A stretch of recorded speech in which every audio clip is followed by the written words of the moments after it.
हे काय तू? म्हणजे तू आता सकाळीच गेली होतीस ना घरी, तुला आराम वगैरे करायचाच नाहीये का? झाला माझा आराम. आणि कधी कधी आरामापेक्षा समाधान जास्त महत्वाचं असतं, जे मला इथे हॉस्पिटलमध्ये मिळतं. हो, पण तू रात्रभर इथेच होतीस. ती इमर्जन्सी ताईसाठी होती, पण इथे हॉस्पिटलमध्ये इतर पेशंट्स आहेत ना, त्यांचं काय? त्यावर मी काय बोलणार? काही नको बोलू. मला सांग, बाळ कसं आहे? निर्मला त्याने नर्स ठेवले बाळासाठी. असू दे नर्स, तरी मी बघून येत.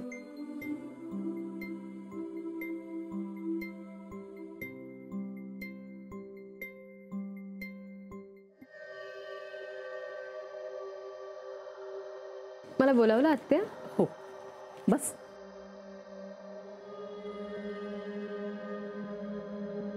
काय झालं? काही नाही, कौतुक करायचं होतं तुझं आणि एक रिस्पॉन्सिबिलिटी वाढवायची. मला माहित आहे, मोनिकाच्या डिलिव्हरीच्या आधीपासूनच तुझी खूप धावपळ होत होती. मला असं वाटलं होतं की डिलिव्हरी नंतर ते संपे, ती धावपळ कमी होईल, पण तसं काही झालं नाही. इनफॅक्ट तिच्या या वागण्यामुळे पुन्हा परिस्थिती जैसे तेच झालेली आहे. आत्या, मी समजावेन तिला. हीच तुझी नवी रिस्पॉन्सिबिलिटी आहे. आज ती निघाली होती हॉस्पिटलमधून. सारिकाने थांबवायचा प्रयत्न केला, पण ती नाही थांबली. गडबड गोंधळ, आरडाओरड, सगळं सगळं झालं. आत्या, आय एम व्हेरी सॉरी. अरे मानस, तू का सॉरी म्हणतेस? Y you should be sorry for it? नाही म्हणजे तुझी काहीही चूक नाहीये. ती तुझी बहीण आहे, यात तुझी चूक काहीच नाहीये. कारण मी फक्त तुझ्या कानावर घातलं. कारण काय असतं, हॉस्पिटलमध्ये आपल्या आजूबाजूला पेशंटचे नातेवाईक असतात आणि बऱ्याचदा ते सायलेंटली सगळ्या गोष्टी ऑब्झर्व करत असतात. आत्या, मला कळलं तुम्हाला काय म्हणायचंय. मी बोलेन तिच्याशी, don't worry.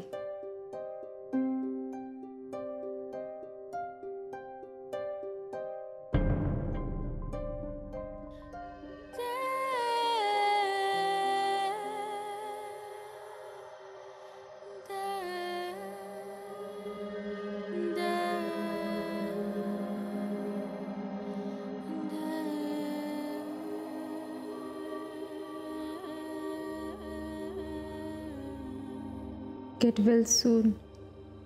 From Salil Pandit.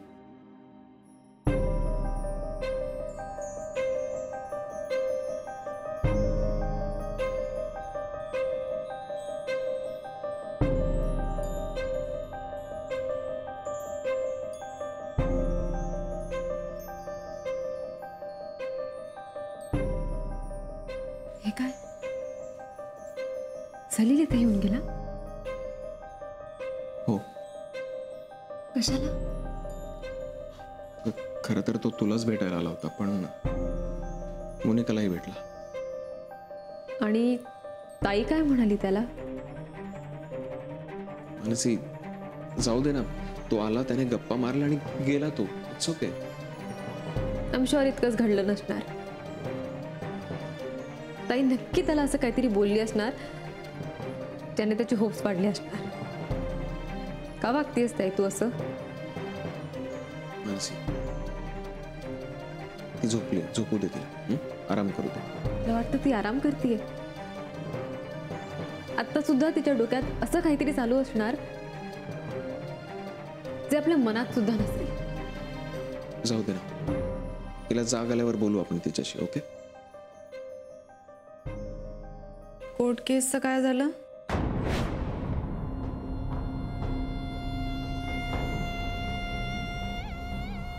तू केस मागे घेतलीस का नाही?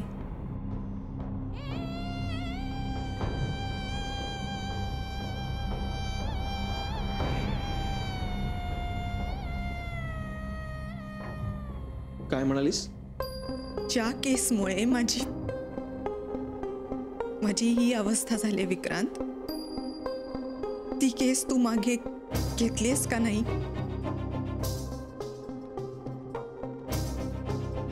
मोनिका, मला आत्ता या विषयावर काहीच बोलायचं नाही. चर्चा नकोय मला. चर्चा मलाही करायची नाहीये विक्रांत.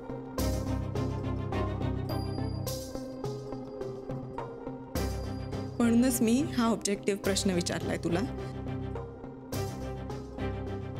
तू कोर्ट केस मागे घेतलीस का नाही? कारण जर केस उभी राहिली तर आधी तू स्वतःच्या पायांवर नीट उभे राहा. ओके? आणि मग केस उभी राहील की नाही याचा विचार कर. म्हणजे तू सांगणार नाहीयेस तर? हे बघ मोनिका, मला त्याही पेक्षा खूप महत्वाची काम आहेत.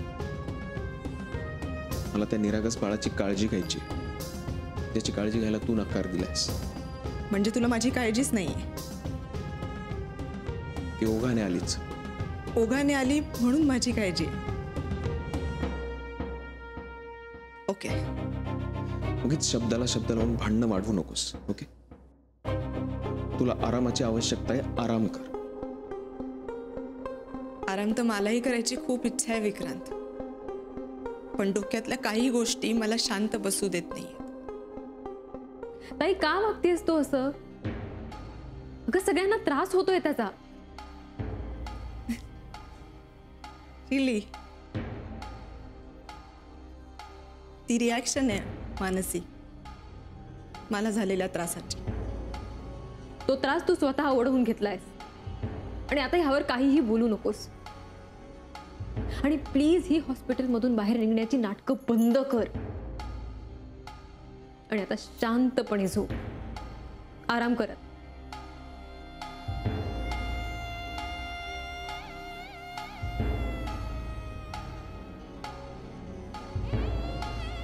चल मानसी.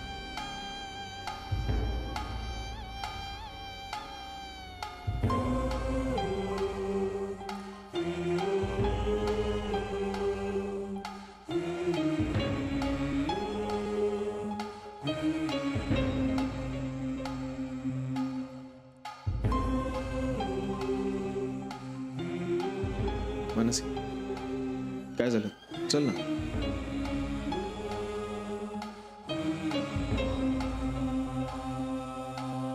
नको, मी थांबते. मानसी, तिला आराम करू दे. हे बघ, तू जर तिच्या समोर असलीस तर ती काही ना काही बोलेलच आणि शब्दाने शब्द वाढत जाऊन वाद होतील, ते नकोय आपल्याला. ओके? सध्या ती माझी रिस्पॉन्सिबिलिटी आहे विक्रांत. म्हणजे आता त्यांनी सांगितलंय जोपर्यंत ताई हॉस्पिटलमध्ये आहे, ती माझी रिस्पॉन्सिबिलिटी आहे. म्हणजे तुला परत आराम नाही तो नाहीच. एकदा का माणसाची सवय झाली ना विक्रांत, की तिच्या विचित्र वागण्याचा त्रास होत नाही. डोंट वरी. आता त्यांना माहितीये की मीच ताईला नीट सांभाळू शकेन. मला नाही त्रास होणार. काही दिवसांचाच तर प्रश्न आहे. It's okay.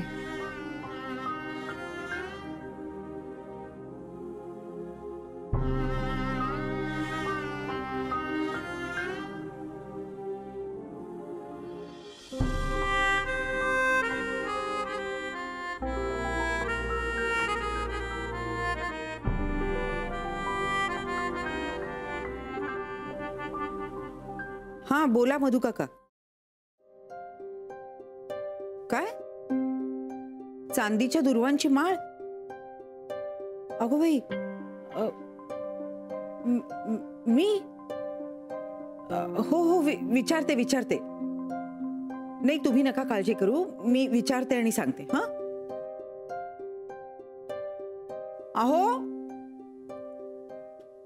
अहो तू मानसीला मोनिकाच्या दिमतीला बसवलंयस? हो, मुद्दामच. पण आपल्याकडे नर्स असून सुद्धा? हो, नर्स असून सुद्धा. नर्स देखरेख करते, शुश्रूषा करते, काळजीही घेते. म्हणूनच तर आपण तिला सिस्टर असंही म्हणतो ना, पण म्हणून काही ती बहीण होत नाही. शेवटी बहीण ही बहीणच असते.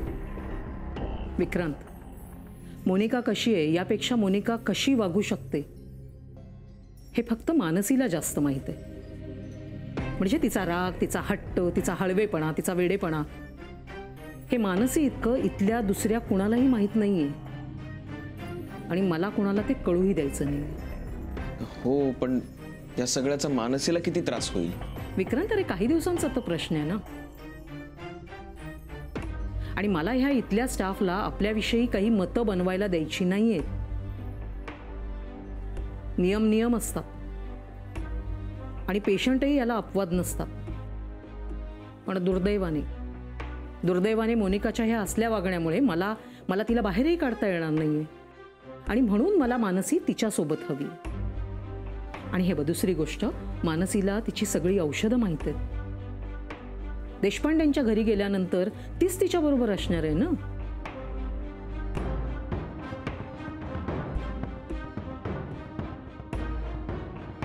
विक्रांत, तू नक्की तिला तिच्या घरी पाठवणार आहेस ना?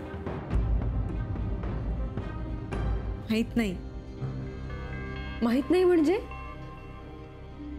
म्हणजे मी त्या बाळाला कधी जवळ घेईन हे मला माहित नाही. ताई, तू वेड लागलाय का? वेड लागण्याचा काय संबंध आहे? मला काय हवं होतं ते मी तुम्हाला सांगितलं होतं, बरोबर? तुमचाच हट्ट होता ना मला आई करायचा. केला. तुमचा हट्ट मी पूर्ण केला. आता नवीन हट्ट करायचा नाही. ताई,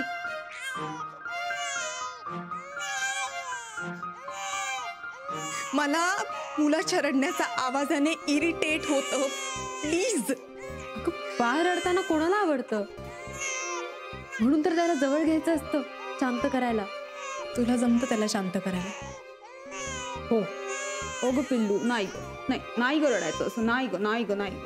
मॅम, बाळ काही झालं तरी रडायचं थांबत नाही. तुला शांत करायला येतं ना, मग कर ना शांत.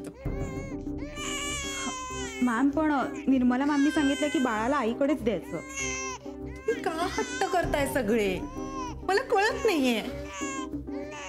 मोनिका, हा हट्ट आमचा नाहीये.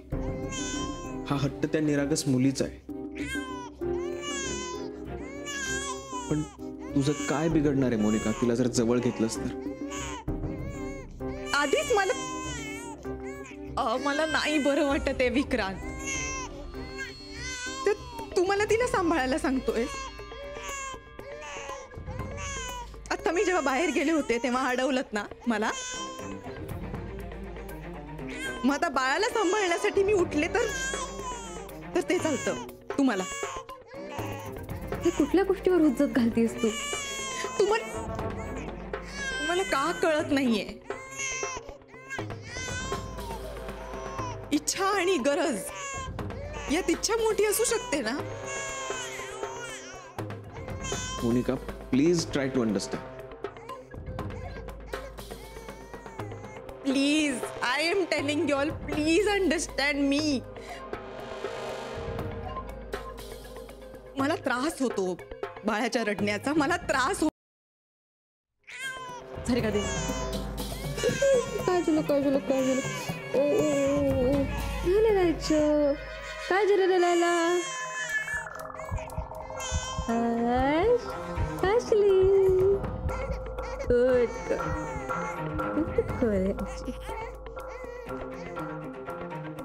सारिका, बाळाला इथेच राहू दे. मानसी, हे बघ, तुला जर त्या बाळाबरोबर राहायचं असेल ना तर तू बाळाला घेऊन दुसऱ्या रूम मध्ये जा. पण प्लीज त्याला इकडून घेऊन जा. मला बाळ इथे नकोय. प्लीज.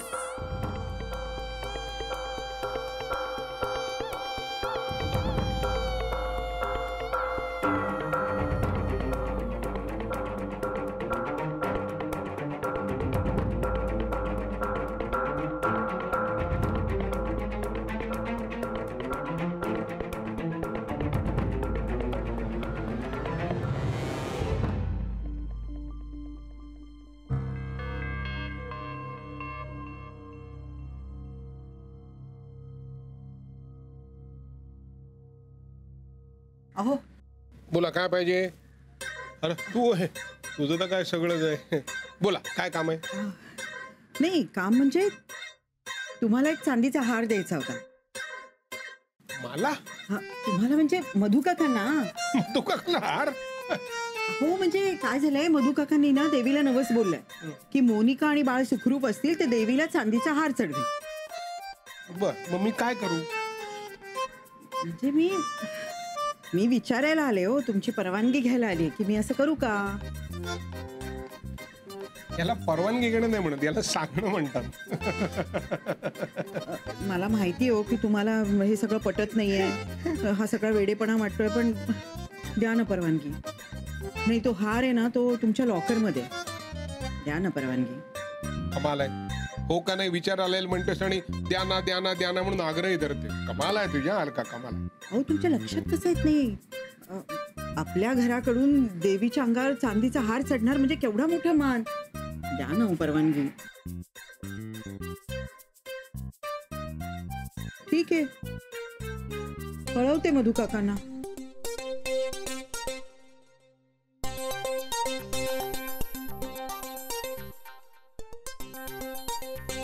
द्या, झालं समाधान. म्हणजे आहे ना हो परवानगी. आहे बाबा आहे. चल मग लगेच गावचं बुकिंग करा आणि मधू काकांना जाऊन तो हार द्या. हं? मी हो.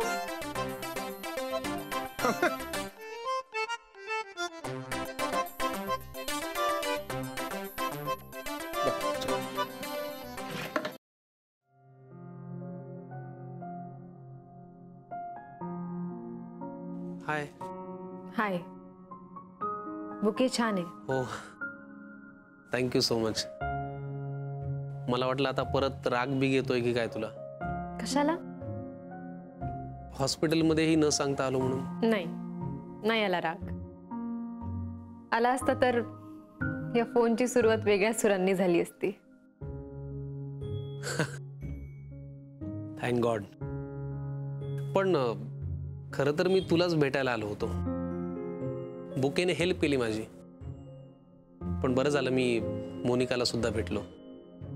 तिला भेटून अजून काही गोष्टी कळाल्या.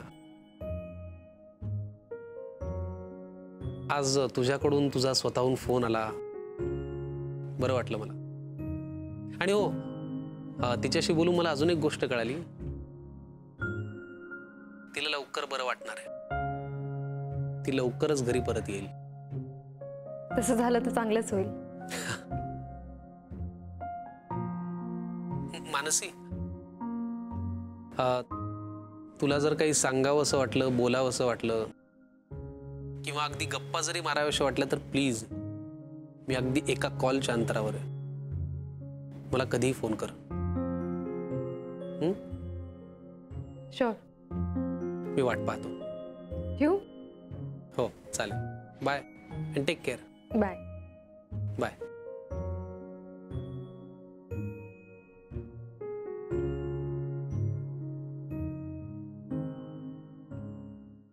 बोला. सॉरी मी सकाळी व्यवस्थित नाही बोलू शकलो तुमच्याशी. नाही, मला फक्त एवढंच विचारायचं होतं की आपलं डिसिजन फायनल आहे ना. तोच प्लॅन काहीसा बदललाय, तेच तुम्हाला सांगायचं होतं. मला याचीच भीती होती. नाही अजूनही माझं म्हणणं तेच आहे की मोनिका तिच्याच घरी जाणार आणि मीच तिला घरी पाठवणार. मग चेंज कुठला आहे. मी आत्ता तिला घरी नाही पाठवू शकत. As expected. हो, कारण बाळ आणि मोनिका दोघांचीही काळजी घेणं खूप गरजेचं आहे. त्यात मोनिकाला बाळाची काळजी घेण्यात काहीच इंटरेस्ट नाही. सो बाळाची काळजी ही मलाच घ्यावी लागणार आहे. आणि त्यामुळे पुढचे काही दिवस आता या केसबद्दल मी विचारही नाही करू शकत. मग आता पुढे काय करायचं. मला तेच कळत नाही आणि तुम्हाला तेच विचारायचं होतं की आता काय करता येईल. हे बघा, जर वैद्यकीय कारण असेल तर आपण काउन्सिलर बरोबरची मीटिंग 1-1.5 महिना पुढे ठेवू शकतो. इतकंच करू शकतो. ठीक आहे. काही काळजी करू नका. अगदी काहीही झालं तरी आपल्याला ही केस जिंकायची आहे, काहीही झालं तरी. तेव्हा कुठल्याही इमोशनल ट्रॅपमध्ये अडकू नका.